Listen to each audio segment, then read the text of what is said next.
Welcome to the Film Empire YouTube channel. You're probably wondering who I am. I'm Hitfilm Sensei from the Hitfilm Sensei YouTube channel. Every Friday I produce an exciting tutorial teaching people just like you how to use the Hitfilm Express software for free. After speaking with Jamie at Film Empire, we decided to do a collaboration, and I'm making this video on his channel, and on my channel you can find a video from him. In this video, we're going to learn how to do this effect.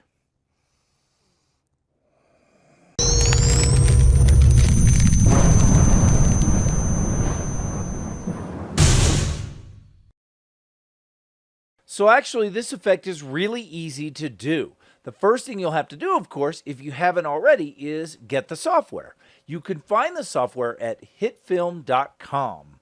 And what you do is when you go there, then you click on the menu in the upper right-hand corner and click on Hitfilm Express.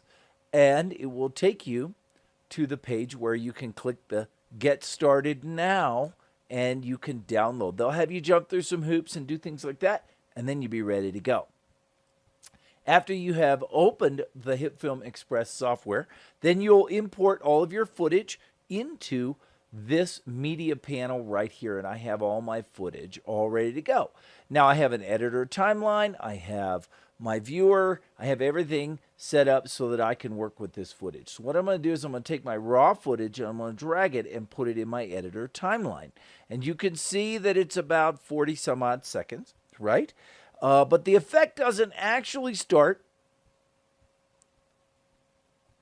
until about 35 and a half seconds or so, about right there. Okay, that's where I get the effect going. So what I'm going to do is I'm going to right click here and I'm going to say slice that. Okay, and then when I click on that, now I just have that one piece of the raw footage, and I'm just going to make that into a composite shot. It's very easy to do. I right click on it and I say make a composite shot.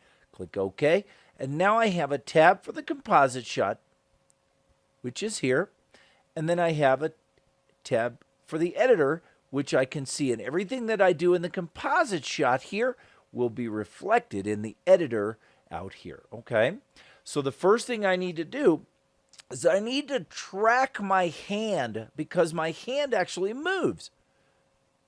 And so if I want the flare to build inside of the hand, then I need to track that hand position. So what I'm going to do is I'm going to twirl open the raw footage, and under tracks, I'm going to hit this little play, or plus button, I mean, and then I'm going to rename that by hitting F2. I'm going to rename that flare track, okay? Under that, you can see now that this has become a layer view instead of a viewer view. The viewer will look at everything. The layer only looks at what you have highlighted. And I'm going to use my mouse wheel to scroll in here a little bit. This is my tracking points here. So I'm going to make this a little bigger. This is what I want tracked, and this is the area that it's going to look for when it's tracking. So I'm going to drag it over here to my hand. I'm going to come in. Using my right mouse button, I can slide it around a little bit. And what I'm going to do is I'm just going to encompass my hand. Now this point is actually where I want the tracking data to be, and I want it to be in the middle of my hand, so I'm just going to slide it down to there. As soon as I have everything set up, then I'm going to click on this play button and it will start tracking that data, and you can see it's tracking everything up until I really jerk my hand, and then it loses the track because it becomes so blurry. But it doesn't matter. I don't need the data after that. I only needed it up to that point. Okay, so now that I have all that data tracked, I'm going to create a new layer by clicking here, and the layer is going to be a point layer. Okay, and because it's looking at the layer, you don't see anything else, so I'm going to go back out to the viewer, and that new point, I want it to collect all of the data and save it for me. So I'm going to rename it by hitting F2, flare position point. Okay, and this is the point right here, by the way. And I'm going to go back to my flare track, and I'm going to say transform that to my flare position point. I click apply, and now my flare position point is where it needs to be. And you can see that it actually is moving with my hand, at least until that data ends. Okay, now check this out. It's all sitting in the transform position. You can see it's already been pre-keyframed and everything, so it's good to go. And I'm going to use that point to actually position my flare right on the palm of my hand.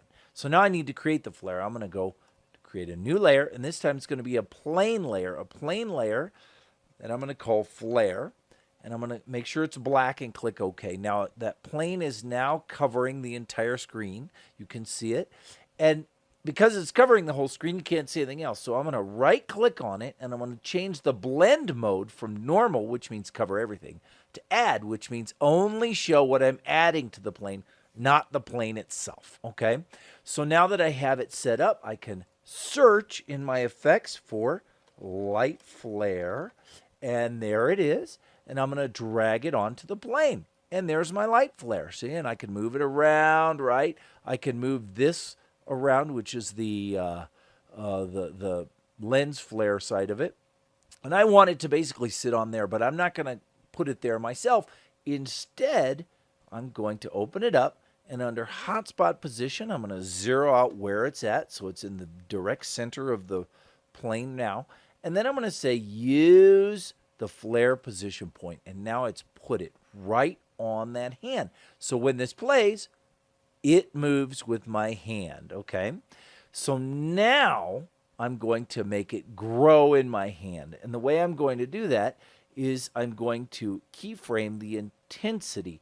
So keyframing is where I click on that circle, and I create this little button here. See him? Okay, and what he does is he marks exactly what this data should be at this point in the timeline. So if I were to make it smaller, then you can see it goes away. If I make it bigger, it gets bigger. So I'm going to make it really small, and then we're going to go to the point where I actually launch the, about right there. Okay, maybe about there. Okay, about there.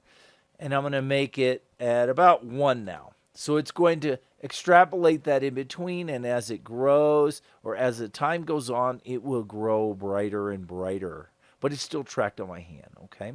Then I'm going to launch the flare. So I'm going to move forward about half a second. So it's right at 210 right now. So 15 more frames is going to be about 225. And I'm going to really jack the intensity up as high as it can go, all the way to 5. The problem is it doesn't actually cover that whole frame, so, and that's what I want it to do. So I'm going to have to tweak one more setting. What I'm going to do is I'm going to go back to the position of this keyframe. The little easy way to do that is just double-clicking it. It takes you right back.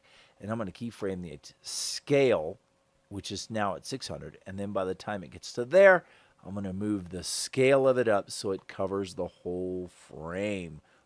Just like that. Okay? So now we've done all that, we have what looks like this. And there it is. I hope you like this tutorial. If you try it out, please feel free to post the results in the comments section below. Also, don't forget to like this video and feel free to subscribe to both of our channels if you're not already. You can find a link to my Hitfilm Sensei channel in the description below. And hey, thanks for watching.